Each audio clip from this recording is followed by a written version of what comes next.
I've only been in the role of chief executive for 3 months now. Yes. And congratulations on that, by the way. Thank you. Congratulations on that. Thank you. All anybody ever says to me is, wow, I loved rounders at school. Is it still played? And for me, it's almost like it's the best kept secret, because it's a sport that doesn't have the barriers that maybe some other sports do, because it doesn't cost loads. You can wear whatever you want. So that kind of open access is really welcoming, lends itself, to the Rainbow Laces campaign massively. Well, when I think of American baseball, tell me if I got this right. That one of the differences is that for rounders, it's a smaller bat that's used, and also this is a key thing as well. There's no gloves, because if you think of American baseball, you think of the glove and all of that. Yeah. But rounders doesn't use gloves. Am I right about that? You're right. Yeah, it's just a bat, a ball, and 4 posts, and people, obviously.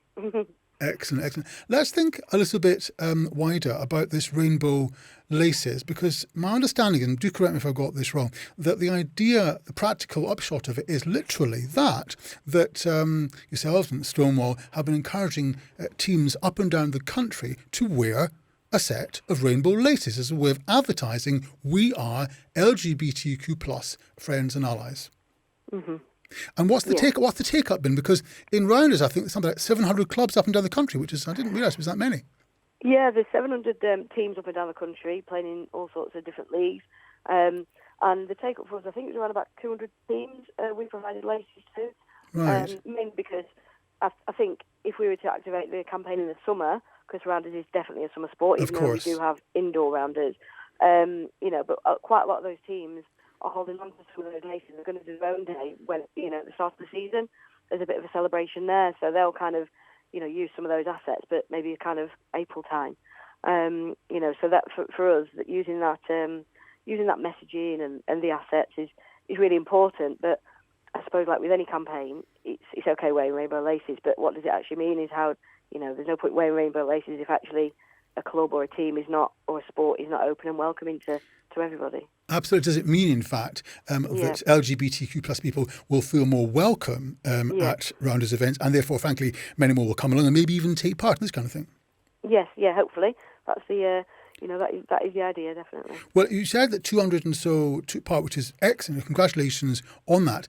I know it's only just finished, but have you had any feedback about how successful it's been, whether, in fact, you can detect if it's encouraged more visibility from the LGBTQ plus communities? We have quite a few LGBT plus kind of coaches and allies as well. So obviously they're kind of great ambassadors for the sport. We don't know as yet because, like I said, on the Rainbow Laces Day on the 27th of November, we did have a university rounders tournament, which was brilliant. We had I don't know how many university teams playing against each other in a round robin tournament, and everybody just really embraced the whole Rainbow Laces campaign, in the hair, on the laces, around the wrists, everything. So it just gave us a platform to really talk about it a little bit more, rather than it just being, like I said, rounders is only really played in the summer. It kind of proven that it can be played all year round and equally by anybody. I think that's great. Are there any LGBTQ plus players in the rounders firmament? Because this is a big issue, isn't it, in professional sports in general? Are people are going to come out? And very often what you find, certainly in the UK, is that people tend to, not exclusively, but often they come out when they finish their career. What's the situation with rounders? I don't really know anything about it. Well, because rounders can be played, until whatever age you feel you can't play anymore, because it is more of a recreational sport. You don't have that retirement early, the same as maybe football or netball or other team sports. So people do play for a whole lot longer. And next year our plan is to go out to them, but try and encourage anybody that is an LGBT player or an ally, because we really want to focus on the ally side next year.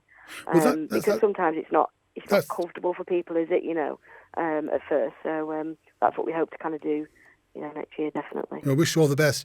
With that, just before we finish, I think this issue touches you personally. I think you're a member of the LGBTQ plus family. Am I right? Yes, I am. Yeah. Played sport all my life. I'm married. 8 years married with 2 boys. Right. So yeah, I'm very lucky. That's lovely. And I think I read that before working rounders, you've been involved in cycling and the triathlon, which is all very exciting. And you've always yourself played sports. But I think I read something where you were concerned about sometimes the way sports education is used. I don't know as much about now, but certainly when you were younger, and probably when I was younger, there did tend to be a bit of, this is a girl's sport and that's a boy's sport and that's just how it is. Yeah. I'm hoping that's changed now. Yeah, hopefully. I mean, there is still pockets of it, unfortunately, and, the fight's not won yet. But, I played football all my life as a youngster. Played for a boys' team at primary school, and I was forced to do girls' games, which was in the northwest, was a random skittleball game. And the boys were playing football, and all I wanted to do was play football. So my parents wrote a letter. I must have been about 9 years old, to say Natalie plays football for a boys' team. Please can you play football with the boys? And then they got summoned in by the headmaster. And I remember sitting at the back and hearing my parents getting a roasting for encouraging their daughter to play a boys' sport. So highly frustrated, but I think that gave me quite a drive early on to try and change that.